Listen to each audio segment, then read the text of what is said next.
Semaine de l'eau, des zones humides, des milieux aquatiques.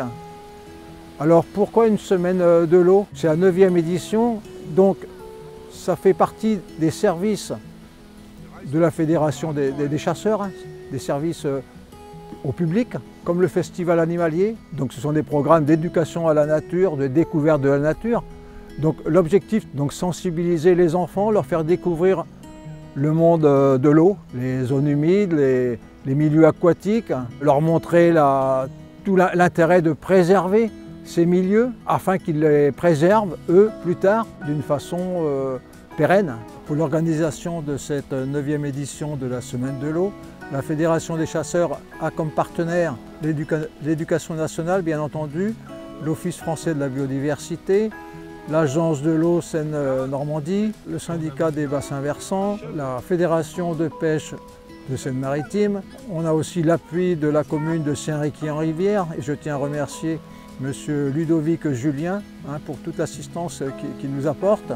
Et ça, c'est très important. À noter aussi que l'entretien, depuis près d'une dizaine d'années maintenant, est fait par les agents de la Fédération des chasseurs. Ils apportent leurs compétences. Je pense que le fait que la Fédération des chasseurs est intervenue, avec des financements des chasseurs, bien entendu, aujourd'hui, les étangs de Saint-Riquier-en-Rivière peuvent accueillir le public et cette semaine de l'eau en est le parfait reflet. Pour la semaine de l'eau, on a créé plusieurs ateliers tout au long de la semaine, avec des ateliers en intérieur, avec plusieurs ateliers où on aborde différents thèmes, notamment la reproduction des oiseaux et des mammifères sur les milieux humides et aquatiques.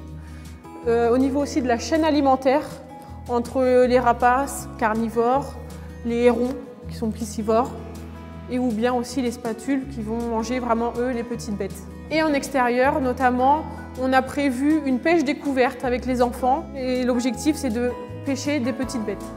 Des petites bêtes aquatiques qu'on appelle les invertébrés aquatiques, où là on va retrouver tout ce qui est un peu limné, flamme-nord, des petits escargots, des crevettes d'eau douce qui s'appellent aussi les gamards, les petits poissons, ou le chabot notamment qui a été pêché aussi aujourd'hui. L'idée des ateliers en intérieur, c'est de montrer vraiment l'adaptation des oiseaux et des mammifères en milieu humide et aquatique. À bientôt sur tvie.tv.